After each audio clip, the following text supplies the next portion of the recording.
Well, I want to do a little bit of a transition here, Chris, because you have written a new book, and I'm really interested in it because I'm a bit of a Tolkien nerd, and this is going to be a bit of a transition. But I've got the Tolkien reader right here, Great, so great, great. um, so tell me, why on earth did you not only write a book about one character in Tolkien universe, but specifically you chose Tom Bombadil, which is a deep cut for anyone who has never actually read the books. Right, right. Well, he's been an anomaly from the start. Tolkien received letters about him back in the 60s and 70s, asking why in the world you stick that guy in there? And Tolkien's response in his letters tells us that he serves a purpose. So then the question is, well, what purpose could it be? That then in other letters, Tolkien would say, things like, the purpose he served is well, the term he used. Let me see what it was. It wasn't ambiguous. It was enigmatic. I think was so. He's an enigma. Now, anything that's enigmatic is catches our attention and gets us thinking. And I think that that's what Tolkien was up to. He wanted us to think about Bombadil. There are a number of things about Bombadil that are remarkable in the story. Just one of those things is that the Ring of Power, that obviously Frodo is going to Mordor to throw into the cracks of doom and destroy, doesn't have any effect on Bombadil. Everyone else is afraid of it. Galadriel's afraid of it. Gandalf's afraid of it. We see them agitated when characters like Frodo and Bilbo offer them the ring. Um, Bombadil commands Frodo to give him the ring, and Frodo does it without even thinking. And then Bombadil makes sort of light of it. He puts it up to his eye and looks through it, and kind of winks at Frodo and the other hobbits. And then he puts it on his finger, and he doesn't disappear. And then he flips it in the air and makes it disappear. And then he hands it back to Frodo and laughs. And Frodo is so put off or put out by all of this sort of trivialization of something that's so important. He puts the ring on his finger and tries to sneak away from the table. And Bombadil says, he just watches him. He says, "Where are you going, Frodo? Come back here and sit down." He's not even affected in that way. He can see Frodo when he's got the ring on. So what's going on with Bombadil? Well, there are a lot of things that we see in Bombadil that I think are intended to serve as a kind of foil to the underlying kind of, I guess, drama of the Lord of the Rings, and that drama is the temptation that raw power uh, is to any one of us, and how it obviously corrupts us, but also um, why it's really not as valuable as we might assume it is, or I think I seem to believe it is. But Bombadil may be more powerful than Sauron, and he doesn't feel the need to impress anybody or control anything, and that's why he's a foil. He is the most powerful creature in Middle Earth, and he could care less. Yeah. Talk about mastery in that Yeah, that's context. right. That's right. That's right. Yeah. Talking And about pursuit of power too. Ties in really well. right, content. Bombadil is content. Yeah. So, Richard in the chat, I just thought I'd say this while I have it. He said, "I love Wiley's book, Household and War for the Cosmos. Was such a refreshing drink of water. Thank you." Well, you're welcome. I enjoyed writing it. So, Joey, have you ever read Lord of the Rings yet? No. No. What? Maybe that's what I do when I'm up at night holding baby. There you go. Yes. There you go. Yes, that's true. So, Good use of so time. Chris, can you please make the pitch for Joey as to why he should take the time to read those great works? Well, I've watched some of the films, and they pale in comparison to the riches that you can enjoy if you actually read the books. So I'm glad Well, that I've not watched the films either, so there's that. The Connor main- can attest. the I've main fallen asleep every rendition time.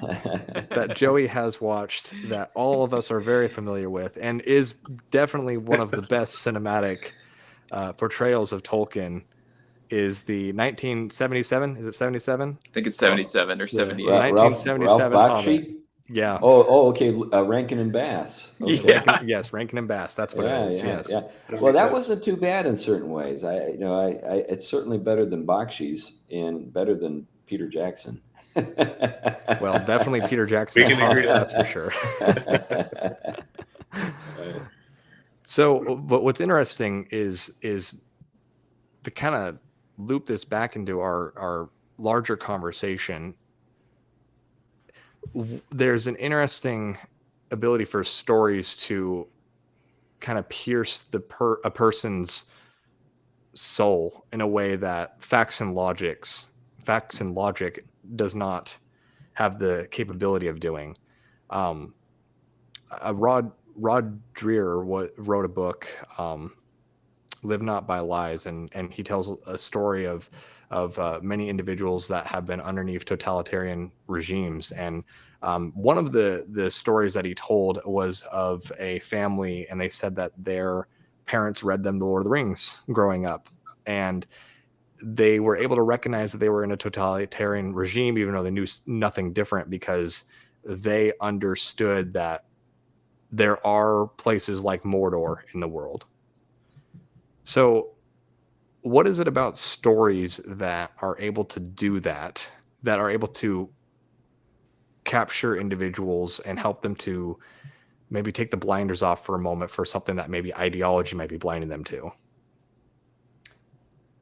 Yeah, that's a great question. I think about it a lot. I don't want to dominate the conversation, though, but the things that come to mind immediately for me are stories engage us at every level.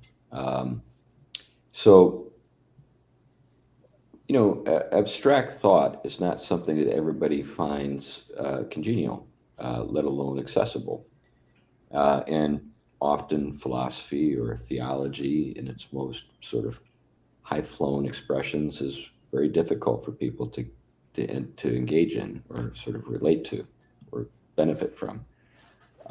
Stories, on the other hand, are marvelous in the sense that they draw everybody in, no matter what level of sort of education they possess or age that they are at. And then they allude to the full range of the senses.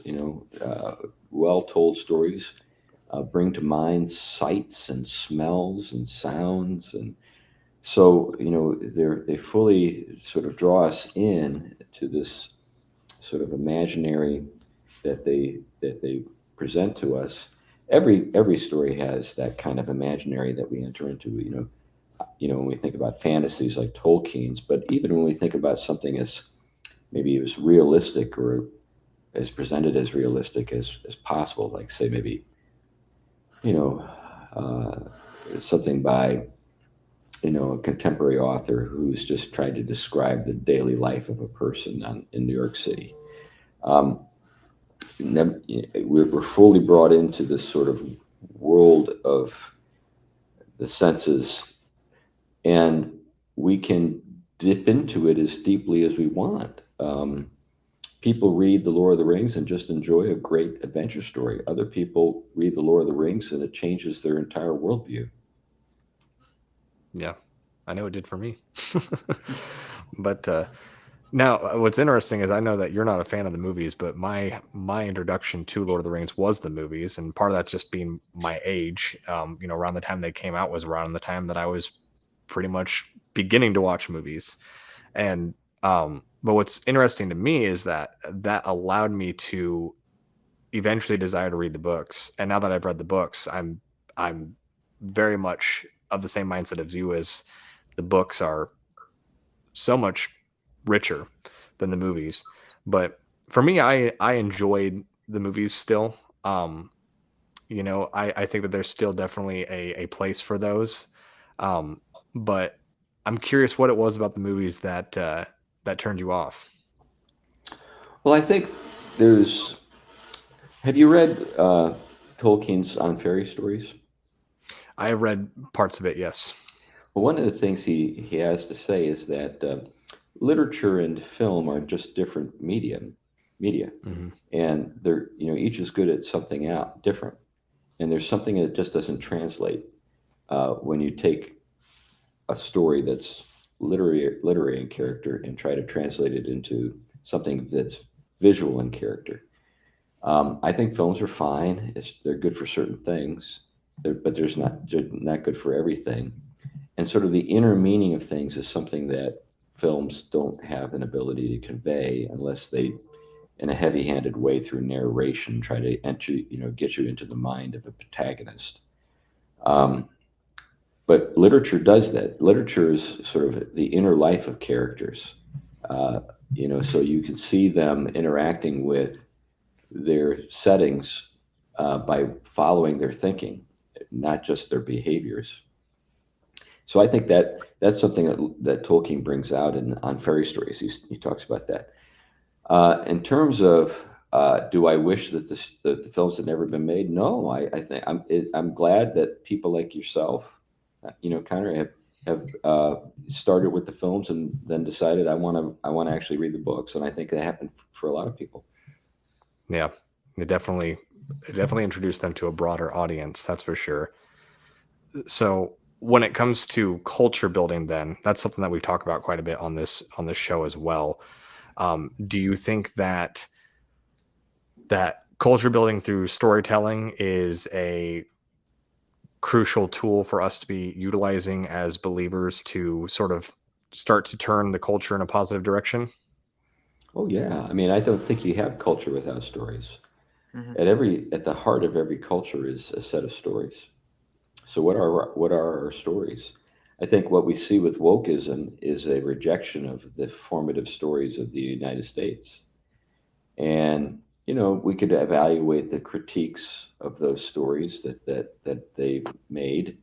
I think they have some merit, but I also think that they don't present us with anything, I think, compelling or universal enough to replace them. Um, So I don't think that the woke are going to succeed. I think they will help destroy, but I don't think that they're going to replace anything. They're not capable of it. Evil What are cannot some create; it can only corrupt. What are some stories that have influenced American culture that you would like to see retained and promoted? Well, I do think that the American story places a great stress on the individual and his or her moral character. Now, the criticisms of our stories have to do with the fact that we haven't lived up to our stories. That's always the case. I mean, what's new? The Jews didn't live up to their stories. The Romans didn't live up to their stories. I mean, there's nothing new in that. What stories do you have to present to replace them? I don't think that basically the stories that they present are stories of people who are marginal, who are to be pitied, uh, and triumph over the evils of white men, and that's about it. But if you were to eliminate the four of us from existence and all of the people who resemble us, they wouldn't have anything to say. You see what I'm getting at? They're not actually getting at the core issues. We serve the role of the devil for them, Mhm. and remove us from the scene, and they don't have anything to say. Well, what they would probably say is they just adopt their stories and put blackface on George Washington or something. Yeah.